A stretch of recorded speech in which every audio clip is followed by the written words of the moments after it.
जिज्ञासु मित्रों, बहुत बहुत अभिनंदन है आप सभी का दिव्य सृजन में। प्रत्येक दिवस की भांति आज भी हम यहाँ पर लाइव चर्चा का कार्यक्रम शुरू कर रहे हैं। तो लाइव चर्चा का यह कार्यक्रम हम शुरू कर रहे हैं। आज का विषय है शौच रहस्य यम नियम से प्राप्त होने वाली सिद्धियाँ।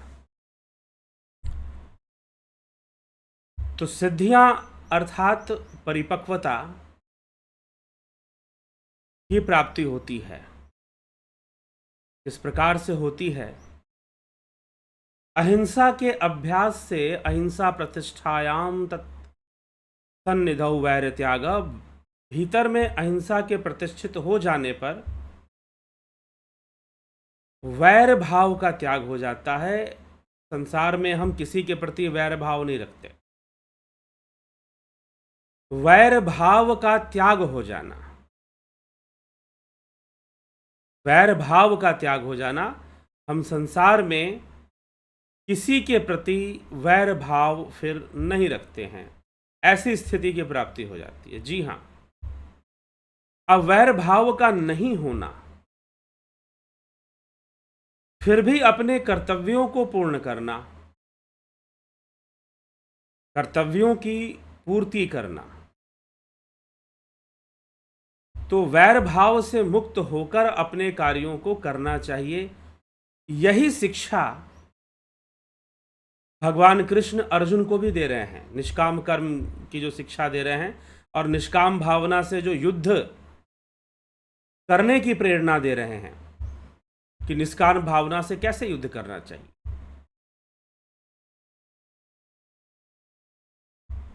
कहीं पर मैंने एक कहानी पढ़ी थी, सुनी थी, पढ़ी नहीं थी, सुनी थी। कोई कथावाचक सुना रहे थे तो मैंने वहां बैठकर सुना और उन्होंने बताया कि रावण के मन में आया कि वो जाकर युद्ध जो है रामायण का बहुत जल्दी ही समाप्त कर देगा, खत्म कर देगा। ठीक है, उसके मन में आया कि वो युद्ध जो है बहुत जल्दी ही समाप्त कर देगा, खत्म कर देगा और वो जाकर युद्ध करेगा और सब कुछ समाप्त हो जाएगा। तो पहले दिन ही सबसे आगे पहुंचा युद्ध करने के लिए, लेकिन फिर वहां से वापस लौट गया। भगवान राम के पास सामने पहुंचा, देखा राम को और वहां से फिर वापस लौट गया। कहा कि ठीक है, युद्ध चालू रखो। अपने योद्धाओं को भेजता गया, अपने पुत्र को भी भेजा। फिर बीच में उसका चलो युद्ध खत्म करते हैं, युद्ध को पूरी तरह से खत्म करते हैं। तो फिर से वो चला गया युद्ध खत्म करने के चक्कर में और फिर राम के सामने जाकर खड़ा हुआ। और राम के सामने जाकर जब खड़ा हुआ, फिर उसका मन बदल गया कि नहीं, अभी वापस चलते हैं। और फिर अपने योद्धाओं को फिर भेजना उसने शुरू कर। तो बार बार वो राम जी के पास जाता, सामने खड़ा होता युद्ध खत्म करने के उद्देश्य से, लेकिन युद्ध खत्म नहीं हो पाता। तो मंदोदरी ने रावण से पूछा कि अरे आप युद्ध में जाते हैं लेकिन बहुत जल्दी लौट कर आ जाते हैं, क्या चक्कर है? आप युद्ध क्यों नहीं करते? आप युद्ध करें तो शायद बहुत लोगों के प्राणों की रक्षा भी हो जाएगी और युद्ध का परिणाम जल्दी हो जाएगा। जो भी होना है जल्दी परिणाम हो जाएगा उसका। लेकिन मंदोदरी ने कहा कि फिर भी मुझे प्रसन्नता है कि आप वापस लौट कर आ जाते हैं। जब भी मैं आपको आते हुए देखती हूं मुझे बड़ी प्रसन्नता होती है। लेकिन रावण ने कहा कि मंदोदरी, ऐसी कोई बात नहीं है। बात यह है कि जब भी मैं राम के समक्ष जाता हूं तो मैं राम के अंदर अपना शत्रु ढूंढता हूं। मैं यहां से जाता हूं पूरे जोश में, अपने नेत्र लाल करके, क्रोध से भरकर, आवेश और क्रोध से भरा हुआ व्यवहार लेकर मैं जाता हूं, राम के समक्ष खड़ा हो जाता हूं। लेकिन जैसे ही मैं राम को देखता हूं तो मेरे अंदर शत्रु भाव नहीं आते और ना राम के अंदर आते हैं। राम मुस्कुराते हुए खड़े रहते हैं और मैं समझ ही नहीं पाता कि मैं अपने शत्रु के सामने खड़ा हूं कि नहीं हूं, क्योंकि शत्रु के अंदर वो गुण दिखने चाहिए, उसकी बॉडी लैंग्वेज में, उसके व्यवहार में शत्रुता दिखनी चाहिए, उसकी आंखों में मेरे प्रति नफरत दिखनी चाहिए, लेकिन राम फिर भी बिल्कुल प्रसन्न मुद्रा में ही खड़े रहते हैं,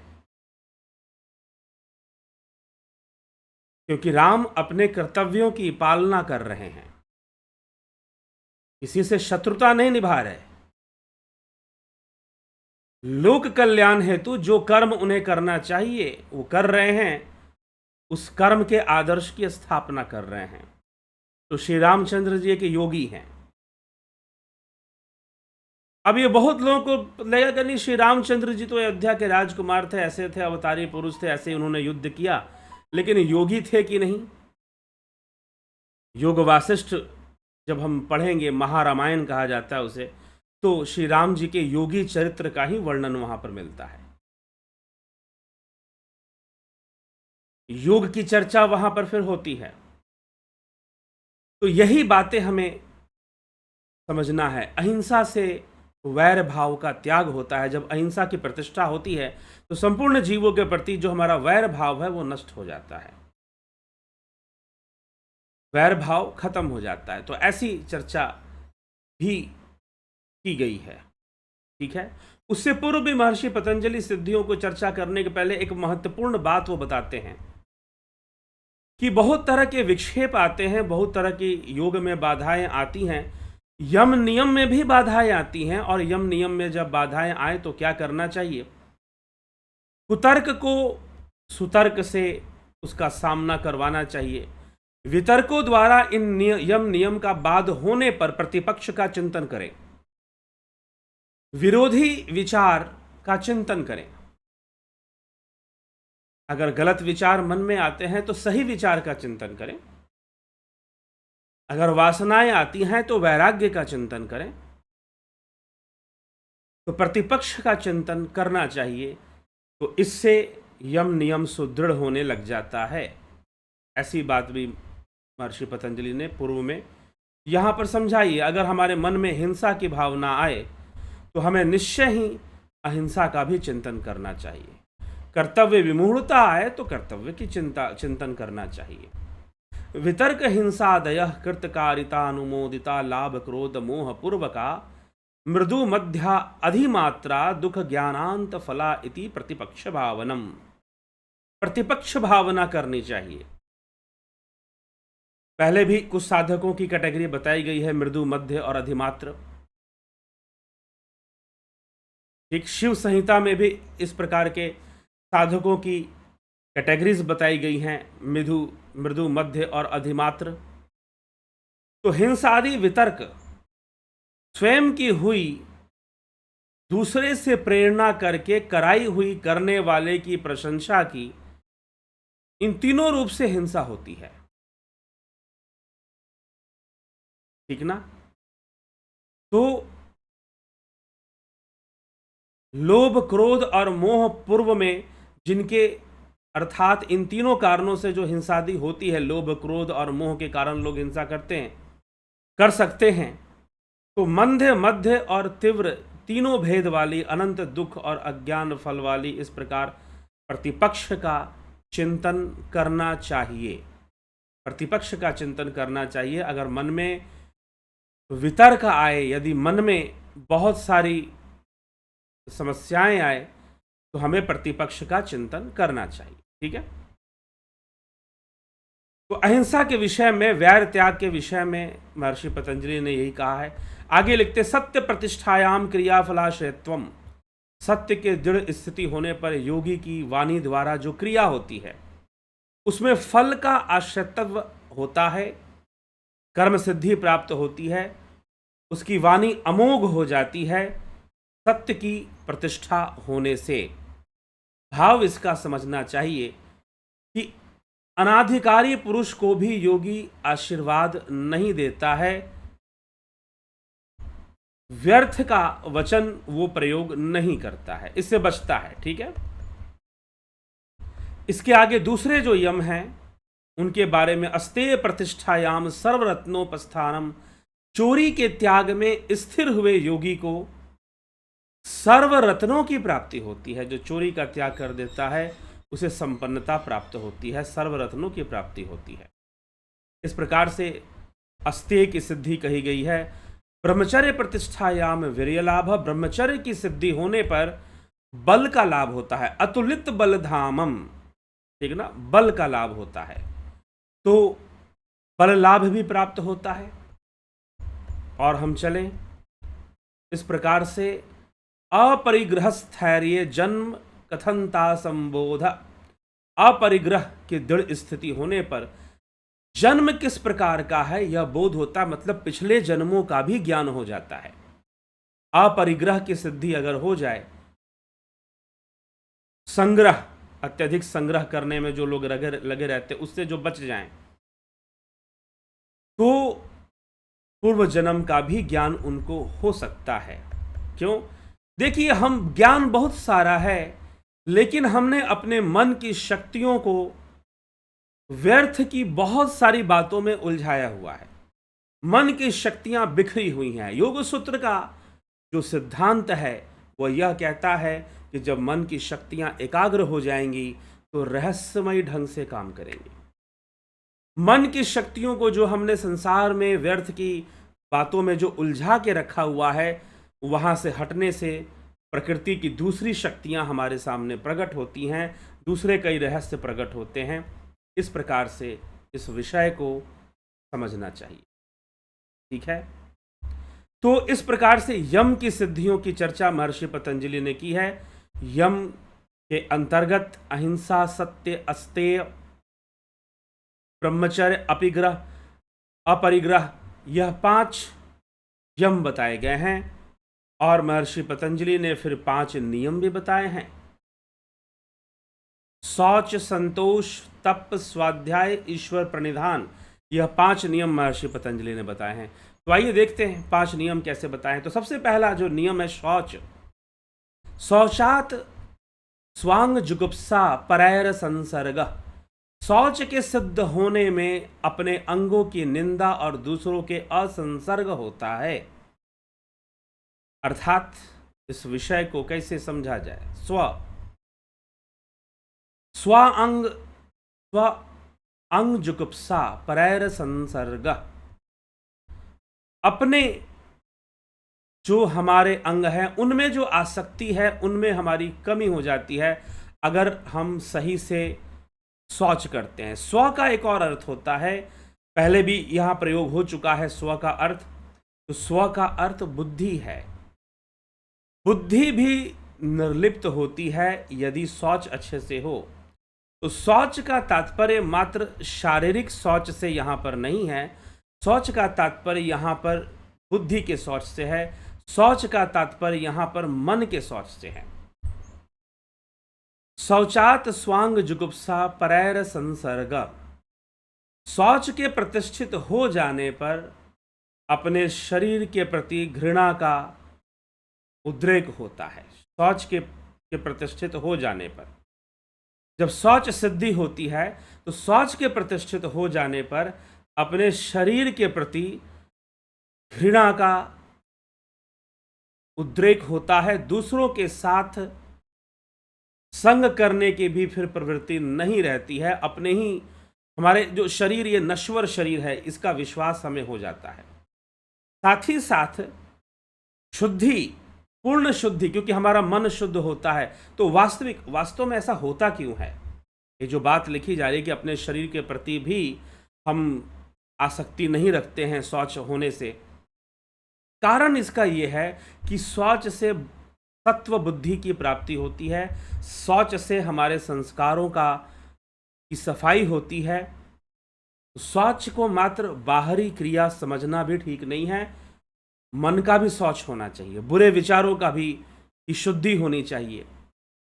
तो यह भावना के साथ शौच की भी चर्चा महर्षि पतंजलि यहां पर कर देते हैं। ठीक है, तो शौच है। शौच के बाद तप, ठीक, और फिर आगे श्लोक देते हुए महर्षि पतंजलि एक और बात कहते हैं शौच के विषय में। सत्व शुद्धि सौमनस्ये काग्रेन्द्रिय जपायात्मा दर्शन योग्यत्वानि च, और बुद्धि की शुद्धि, मन की प्रसन्नता, एकाग्रता, इंद्रियों का जय और आत्मदर्शन की योग्यता होती है। शौच होने से क्या होता है? शौच होने से सबसे पहले आपको अपने शरीर से एक घृणा पैदा होगी, क्योंकि आपकी बुद्धि शुद्ध होगी तो आपको लगेगा यह शरीर मल रूप ही है। जब अपने शरीर से, अपने शरीर के अंगों से घृणा से पैदा होगी तो फिर दूसरों से भी होगी, दूसरे के शरीर से भी। और शारीरिक स्तर से जीव ऊपर उठेगा, योगी ऊपर उठ जाएगा। फिर सत्व शुद्धि, सौमनस्य, एकाग्रेन्द्रिय जयात्म दर्शन योग्यत्वानि च, और बुद्धि की शुद्धि, मन की प्रसन्नता, एकाग्रता, इंद्रियों का जय और आत्मदर्शन की योग्यता होती। ठीक। और बुद्धि की शुद्धि, मन की प्रसन्नता, एकाग्रता, ये सारी चीजें शौच से फिर प्राप्त होती हैं। अगर शौच की सिद्धि हमें प्राप्त हो जाए तो एकाग्रता भी प्राप्त होगी, बुद्धि की शुद्धि भी प्राप्त होगी, मन की प्रसन्नता भी होगी, ये सारी चीजें प्राप्त होंगी। ठीक है। संतोषादानुत्तम सुख लाभ, संतोष से सुख का लाभ होगा। संतोष अगर मिल जाएगा, संतोषम परम धर्म, सबसे बड़ा संतोष परम धन है, धन सबसे बड़ा धन है। ठीक, ऐसा कहा गया है। तो संतोष से परम सुख की प्राप्ति की सिद्धि होती है। ठीक। तप के पूर्ण होने पर अशुद्धि के नाश होने से शरीर इंद्रियों की सिद्धि होती है। अर्थात इंद्रियां, जब तप के द्वारा इंद्रियों की सिद्धि होती है, तप से इंद्रियां हमारे नियंत्रण में आ जाती हैं और हम इंद्रियों को दिशा दे सकते हैं। स्वाध्याय दिष्ट देवता संप्रयोग, स्वाध्याय के सिद्ध होने से इष्ट देव परमात्मा के साथ योग होता है। स्वाध्याय शिष्ट होने से इष्ट देव के साथ योग होता है, इष्ट देव की प्राप्ति होती है, जो भी आपके इष्ट हैं। स्वाध्याय की सिद्धि के बारे में लिखा है, समाधि सिद्धि ईश्वर प्राणिधानात्, ईश्वर प्राणिधान के पूर्ण होने से समाधि की भी सिद्धि होती है। तो इस प्रकार से महर्षि पतंजलि ने यम और नियम की सिद्धियों की चर्चा की है। उसके बाद महर्षि पतंजलि आसन की चर्चा करते हैं, प्राणायाम की चर्चा करते हैं, प्रत्याहार की चर्चा करते हैं। ठीक। और साधन पाद में प्रत्याहार तक की चर्चा है। धारणा, ध्यान और समाधि की जो चर्चा है, धारणा, ध्यान, समाधि की जो चर्चा है, वह क्या है? विभूति पाद में है। अर्थात वो अंतरंग साधनाएं हैं, तो अलग अध्याय में उसकी चर्चा मिलती है, धारणा, ध्यान, समाधि की। लेकिन आसन की चर्चा यहाँ पर मिलती है। तो आसन का महत्व क्या है, आसन का अर्थ क्या है, आसन का उपयोग क्या है, पतंजलि योग सूत्र के अनुसार। अभी हमने हठ प्रदीपिका ग्रंथ में, घरण्य संहिता में आसनों के बारे में सुना है। 2500 प्रकार के आसन बताए हुए हैं। ठीक है। तो कई आसन बताए हुए हैं घरण्य संहिता में, हठ प्रदीपिका ग्रंथ में भी कई आसन बताए हुए हैं, 15 आसन के लगभग। तो इस प्रकार से आसनों के बारे में बताया हुआ है। लेकिन आसन का मूल उद्देश्य क्या है, आसन का मूल उद्देश्य क्या है और आसन का वास्तविक अर्थ क्या है, आसन करने का उद्देश्य क्या है, क्यों आसन करना चाहिए, इस बात का जो कॉन्सेप्ट है वह मुख्य रूप से पूरी तरह से जो बेसिक बात है, जो मूल तथ्य है, उसको महर्षि पतंजलि ने आसन के विषय में प्रस्तुत किया है। तो हम उसको भी समझने का प्रयास करेंगे कि आसन क्या होता है और आसन करने के पीछे क्या कारण होता है, आसन क्यों करना चाहिए, यह भी महर्षि पतंजलि ने चर्चा की है। ठीक है। तो चलिए इसी के साथ हम जो है आगे बढ़ते हैं और आगे बढ़कर आपके टिप्पणियों को भी थोड़ा देख लेते हैं, कौन क्या कहता है। एके त्यागी नमः शिवाय जी, जगत नारायण जी, नवजोत नाथ जी, रूपलाल विश्वकर्मा जी, शंकर प्रसाद जी, अमन कक्कर, राकेश मराठे, नरेश नरसाराम, सविता नायक जी, अजीत अपराजित, संतोष गुप्ता, अवनी प्रधान, बलवंत सिंह गोहिल, शिखर शर्मा, MKPD, श्वेता राय सिन्हा जी, गणेश पवार, राजू पाल, स्मिता सावंत, अर्जन भाई चौहान, राम लखन राजपूत, विनोद कुमार सूद जी, पवन कुमार गुप्ता, अफंता प्रोडक्शन, अशोक गोयल, रतन सिंह जी, रामविलास जी, भीखू कुचाड़िया जी, गौतम दास, अनिल कुमार, रमेश यादव, आशा रानी, विनीता अग्रवाल जी, सुहास राणे, गंभीर शाह, सतीश कुमार, कन्हाई कुमार, विजय बाला, योगेंद्र पंडित, उषा श्रीवास्तव, राहुल तिवारी जी, पंकज सोनी जी, श्वेता कुमारी जी, विष्णु चंद्र मौर्य जी। तो जिज्ञासु मित्रों, यह आसन और सिद्धियों के बारे में, यम नियम से सिद्धियों के बारे में जो महर्षि पतंजलि ने चर्चा इस पर हमें की है, और ऐसी सिद्धियां विकसित होती हैं अगर हम, अब हर भाग में सिद्धियों का वर्णन आएगा, और विभूति पाद में कई तरह की सिद्धियों का वर्णन महर्षि पतंजलि ने किया, लेकिन फिर भी एक सिस्टम में वो सारी बातें रखी गई हैं, तो हम उसको देखेंगे और समझेंगे कि हमें इन सिद्धियों का स्मरण भी रखना चाहिए कि अहिंसा से क्या लाभ होता है, अहिंसा की सिद्धि से क्या लाभ होता है, यम की सिद्धि से क्या लाभ होता है, और शौच की सिद्धि से क्या लाभ होता है, सत्य की सिद्धि, अस्तेय की सिद्धि से क्या लाभ होता है। ये सारे हमें, विद्यार्थी जो परीक्षा देने वाले हैं, उन्हें जरूर स्मरण रहना चाहिए, उन्हें जरूर स्मरण रहना चाहिए, क्योंकि उस पर प्रश्न आपसे पूछे जा सकते हैं परीक्षाओं में। ठीक है, तो पूछ दिया जाएगा कि अहिंसा सिद्धि से क्या लाभ होगा, तो आपको बताना पड़ेगा कि अहिंसा सिद्धि से वैर त्याग का लाभ होगा।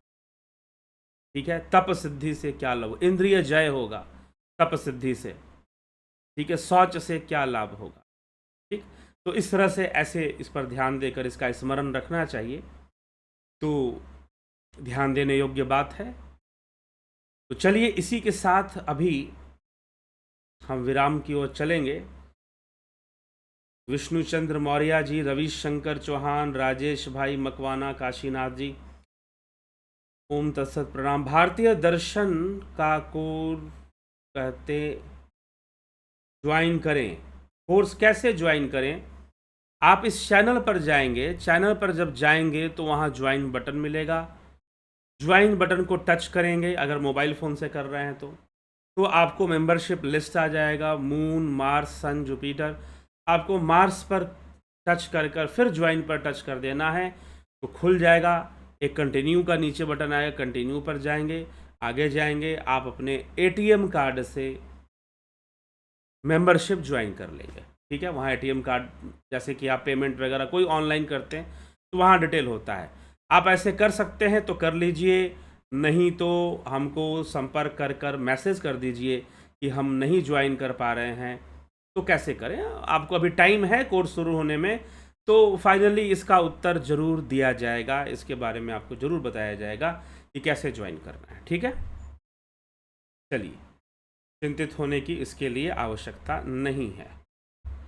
तो चलते हैं अभी, और कल फिर मिलते हैं लाइव चर्चा में, आसन की चर्चा लेकर। आसन और प्राणायाम दोनों की ही चर्चा हम कल के व्याख्यान में करने का प्रयास करेंगे, प्राणायाम को भी समझेंगे और आसन को भी समझेंगे। ठीक है, तो आसन और प्राणायाम से संबंधित चर्चा कल के व्याख्यान में होगी। जुड़े रहें, बने रहें, बहुत महत्वपूर्ण व्याख्यान होगी। आज फिर से हमने यम नियम को ही लिया, क्योंकि कल के यम नियम में हमने ये सिद्धियों की चर्चा नहीं की थी, और उसकी सही अर्थ क्या है। शौच का सही अर्थ है बुद्धि का शौच, बुद्धि का शौच होना चाहिए, बुद्धि की सफाई होनी चाहिए। ठीक है, तो बुद्धि की सफाई होनी चाहिए। तो कल ये छूट गया था विषय, इसीलिए आज इसको लिया गया। कल फिर से हम आगे के जो अष्टांग योग के 2 अंग हो चुके हैं, आसन, प्राणायाम, प्रत्याहार, धारणा, ध्यान, समाधि बाकी है, तो हम आसन और प्राणायाम की चर्चा कल करेंगे। जुड़े रहें, बने रहें। ठीक है, बहुत बहुत आभार आप सभी का।